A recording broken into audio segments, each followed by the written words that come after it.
I call the Board of Adjustments meeting to order, 5:30 p.m. today, the 22nd.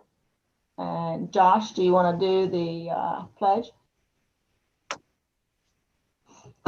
Pledge allegiance to the flag of of the the United States of America, and to the republic for which it stands, one one nation, nation, under God, with liberty indivisible, and with justice. liberty for and all. justice for all.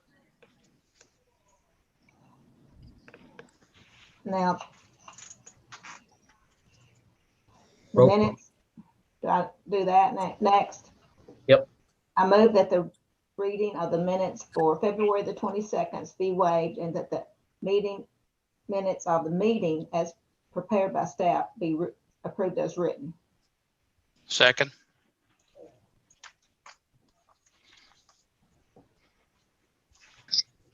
Okay, it's cultural roll. Is there any changes needed on the minutes? Okay. Nope. All right, I'm going to call roll on the minutes. Mr. Georgie? Aye. Mr. Perry? Aye. Chair Davis? Aye.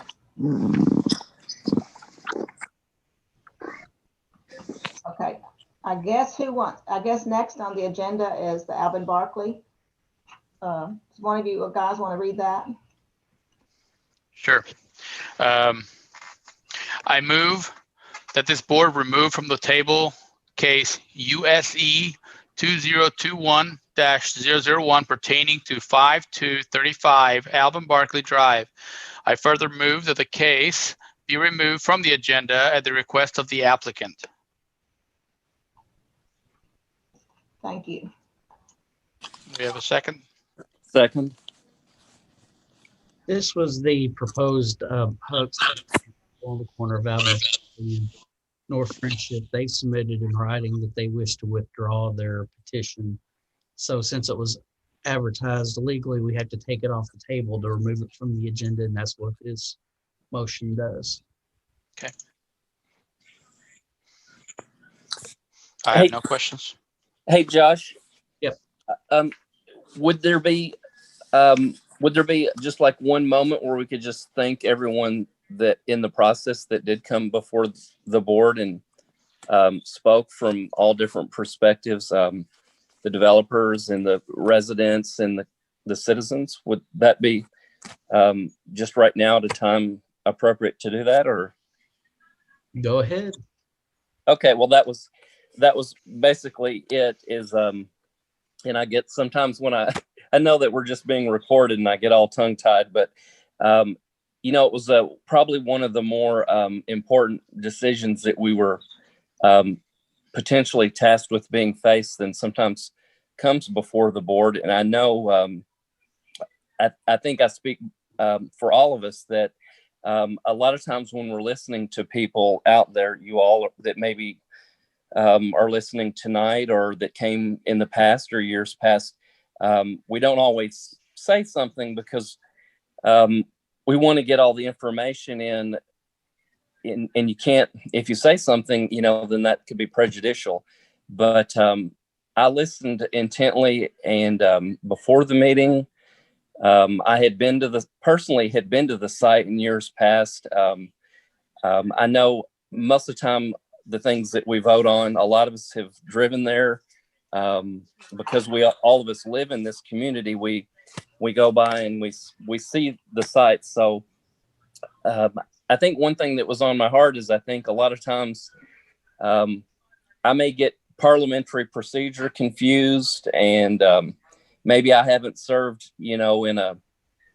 in a large official capacity, but I feel truly like everyone on the board is very brings a lot to the board versus their background, just having gone by these properties. Some of you that have lived here for 20 and 30 years, you go by these properties and when people come to talk to us, we know what they're talking about because we've seen it and we're familiar with it. So I kind of wished I'd said this the last meeting, and I don't know if anyone that followed that is going to be here tonight that listened, but but with talking to people, I'm kind of sometimes surprised of the people that do listen to these meetings. And I just felt like it was good to be on record and say that we appreciated everyone coming, that sometimes when we're silently there and not interrupting, it's because we're in deep thought, and we give it a lot of sometimes lots of hours of thought and contemplation and study on our own. And but that's pretty much it. So I guess that's it. And thank you. Thank you. I guess you can call the roll. Mr. Churchy, Aye. Mr. Perry, Aye.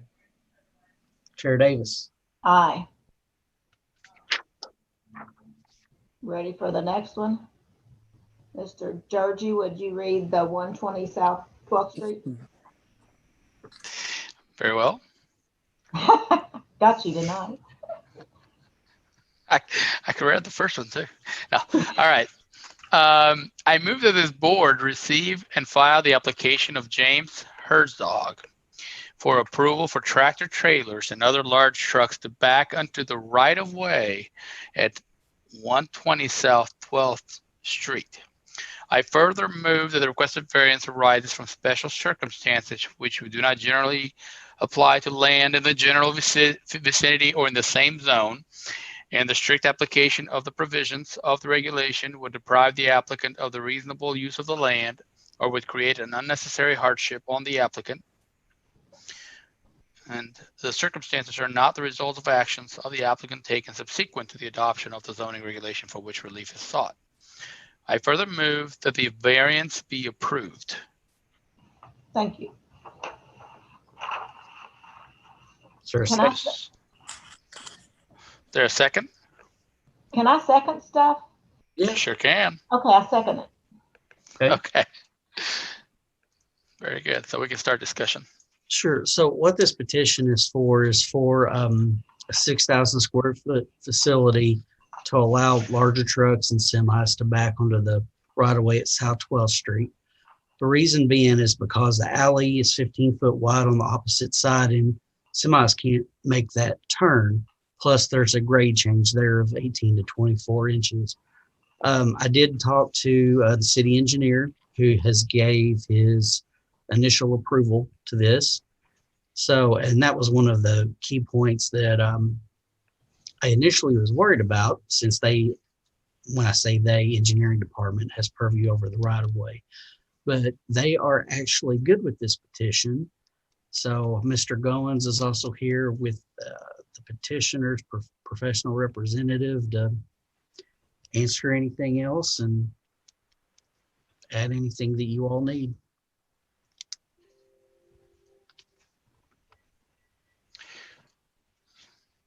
Is there any, backing up a semi is always a challenge. And It would be a challenge with me, Mr. Airy. it's a challenge for any. I've seen it happen in Paducah in different places, and it's a challenge. It blocks traffic. Sometimes it blocks traffic and they can't even get far enough into where they're trying to go. But so my only concern is I don't, in one way, that street I don't think has a lot of traffic. It doesn't. There's no other businesses that face South 12th. The businesses on both sides faces Broadway. Correct. It would be a small inconvenience, I think, if somebody were to get through there and they had to stop and wait for the truck to go, finish what he's trying to do. The petitioner actually owns the property directly to the south of this. And what they would like to do is connect the new building with the old, because they already do passenger cars, light trucks, that sort of thing. And this is to help with their segment of their business. It's no different than driving down Broadway when they're trying to back in at Baptist Hospital. I've sat there every day, just about. Be the same difference. Hey, Josh, or board. Yeah. Occasionally I do cut through there, and of course I'm quite familiar with the business, have used them past. just off the top of my head, one quick question that I had was, it sometimes it's kind of surprising. That is a pretty narrow little street there, but sometimes I periodically will cut through there more than you think. I don't know what it is, but sometimes it seems to be a good way to get from Kentucky over to Lower Town and in both directions. And so there isn't a lot of traffic, but sometimes there is. It's kind of surprising.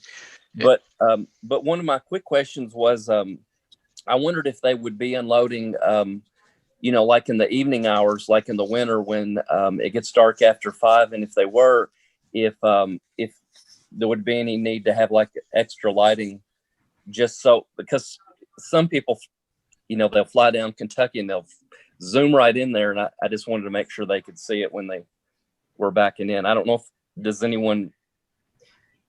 I just thought that would be worth maybe asking about and potential discussion. Yeah, my thought on that, I can't imagine there really being anything done after hours. I don't know what their closing time is. Let's just say 5 o'clock, but I don't think this is going to be a high volume operation either, where they're rolling 3 semis in and out of there every hour. It's probably, maybe a couple a day. I don't really even seeing it being much more than that. So yeah, I can't imagine after hours really looking to do it. If it's an overnight repair, they'd probably just leave it there until the next day. I'm assuming.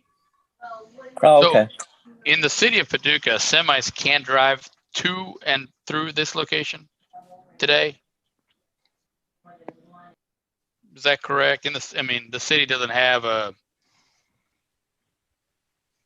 don't know. Does the city have any limitations of where semis can drive into neighborhoods or certain areas? No, especially because this is a commercial zone, and right next door literally is an industrial zone, so there are no semi restrictions in this area.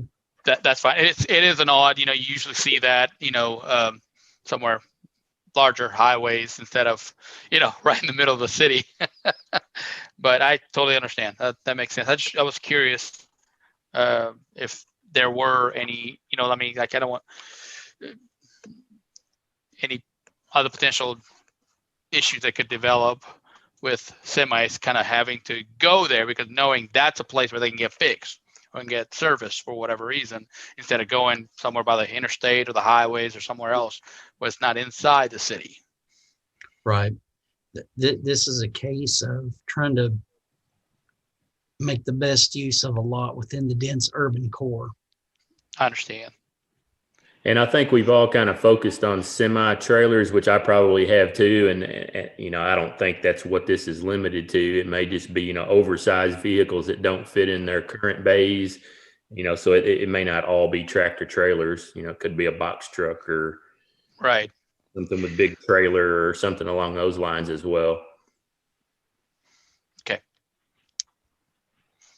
All right. I'm done with questions.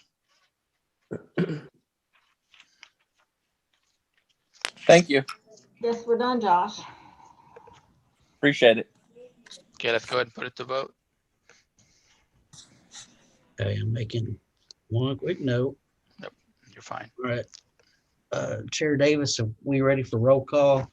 Yes, sir. Mr. Jersey. Aye. Mr. Perry. Aye. Chair Davis. Aye. Thank you. Okay.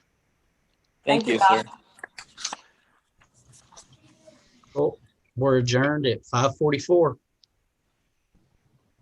Is that all? That's Is that it. it? All right.